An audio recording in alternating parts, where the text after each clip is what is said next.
Well, hello, church and friends. I'm back in my office today, and the whole place is freezing.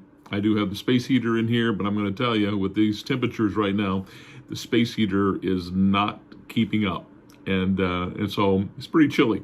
But I want to take a few minutes to do this video. You're going to be receiving this when you're seeing this. You'll see this at our typical service time on Sunday morning. And we've been going through, or just started, a series of messages called Finding Jesus.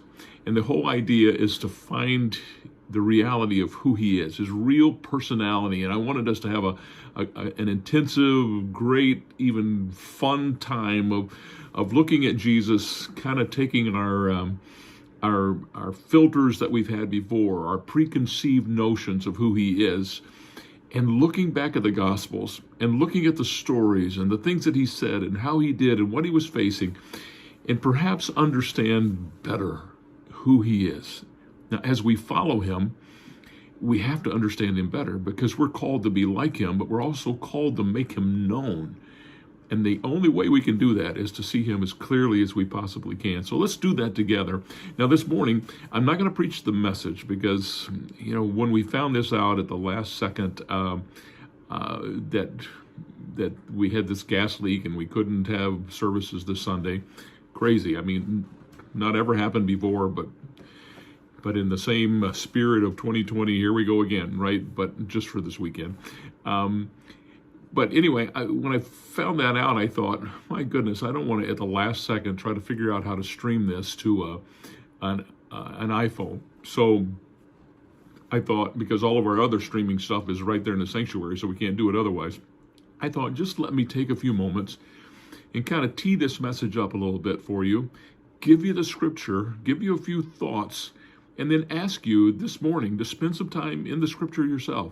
So as soon as this video is over, or as soon as you can find some time to get alone with the scripture, take some time and read these passages that I'm going to give you and consider some of the comments that I'm going to share.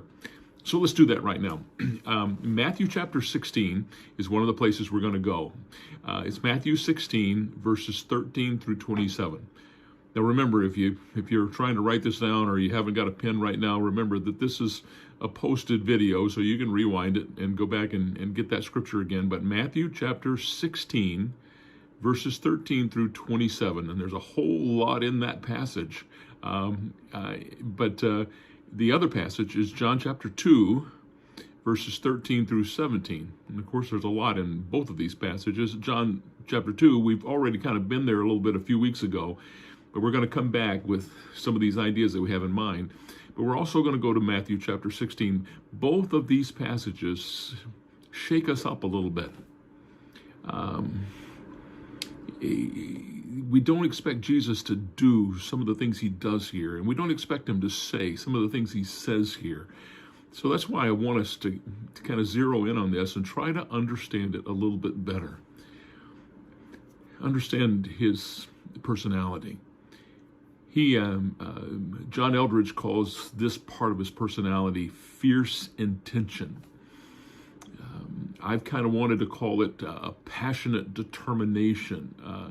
Both of these concepts indicate a purpose, something that what he's up to. He knows what he's here for. He knows where he's going. He knows what he's facing, and he knows what he has to do. And all of those things are important for us to understand about him and about his personality. I also thought about maybe calling it undaunted purpose, meaning he's up to a purpose, he knows what it is, and nothing is going to keep him from fulfilling that for us. So those two passages, Matthew 16, 13 through 27, John chapter 2, verses 13 through 17, I want you to spend some time reading those. But let me give you a few other thoughts before I kind of let you go to do that, because this is all meant to kind of tee up the message, and then we're going to unpack it greater next Sunday as we do this together. But I want you to consider the context that Jesus knew and perceived. Like when he said these things, when he was doing these things, what was he thinking? What was going on in his life? What was the purpose he was trying to fulfill? Because we're going to find some evidences, some things in those stories that indicate to us exactly why he did what he did, and what kind of person, what kind of a human being and personality he was when he walked this earth with human beings like ourselves. And so it's important for us to understand what he thought his context was. What was he living out? What was he facing? Not what we think from the outside, and not what we might have been set up to perceive through our experiences in the past, or maybe just some things that we've just kind of accepted. So what was that different, perhaps even from what we have thought, but what was different perhaps from what even his disciples assumed? Now, when you're looking into that passage about Peter, you're going to see Peter obviously misunderstood some things, and he ran into an unsettling response from Jesus. So the disciples, no doubt, assumed a lot of things that weren't true about Jesus and what Jesus was facing and what he was up to. And so my question then is, how is it different from what you and I have assumed? He wasn't just some wonderful itinerant preacher, teacher that ran into trouble all of a sudden and then was mistreated. He was more purposeful than that, and nothing was going to keep him. He was undaunted in fulfilling his purpose. One writer said that we need to remember that Jesus is operating behind enemy lines. Wow, what a statement. Think about that. Jesus is actually operating behind enemy lines. And there are some other aspects of Scripture that we're going to look at next week that kind of support that whole idea. Last week, when I was sharing communion time from the piano, I said that I mentioned that to call Jesus a rose trampled on the ground is not quite accurate. I didn't have any problem with where the song went. That's why we sang it, and I think in some aspects of it is very true. However, the purpose of a rose is to be beautiful and fragrant. Has no real defense. It has some thorns, I guess, for defenses, but as far as defenses from somebody like you and I mean, surely we can rip it out of the ground, we can stomp on it, we can do whatever we want to it, and we can stop its purpose, and that is to be beautiful and fragrant. But it's not the case with Jesus. I mean, this is a really completely different story. In some ways, it's more like a soldier that impulsively, with nobility and purpose, dives on a grenade, takes the blow, saves all of his fellow soldiers and other people who may be nearby. An incredible act. And some of that is consistent with who Jesus is and what he did, but Jesus was not impulsive. I think everything he did, everything he said was with absolute intentionality and with intentional purpose. And yet he was facing a constant resistance from an enemy that knew who he was and knew what he was up to. So it does make more sense to call it an undaunted purpose, because there was a battle plan. There was a battle plan against him, and he had a battle plan that was going to be victorious. Passionate determination, fierce intention, as I said, Eldridge says. So this morning, rather than listening to me in the context of a typical service, I want to challenge you to sit down and read these two passages.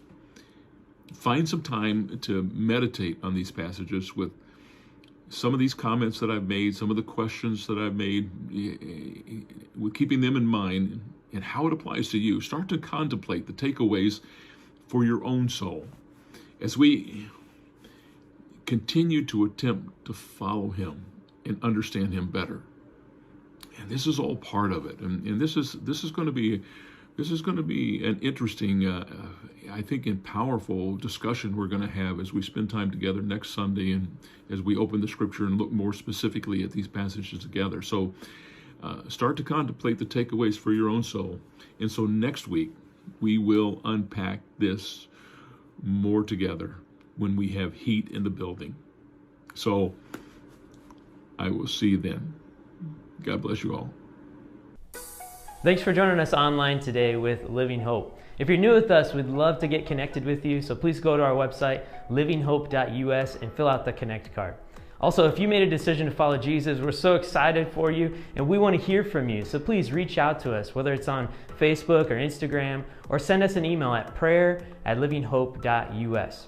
If any one of you have a prayer need, you can also send a prayer request to that email address as well, and we'd love to pray with you. Don't forget, if you'd like to give, you can go to our website, livinghope.us, and click on the Give button, or you can go to livinghope.us/give. As always, you can find all of our information and what's going on here at the church at livinghope.us. And don't forget to love God, love people, and serve both.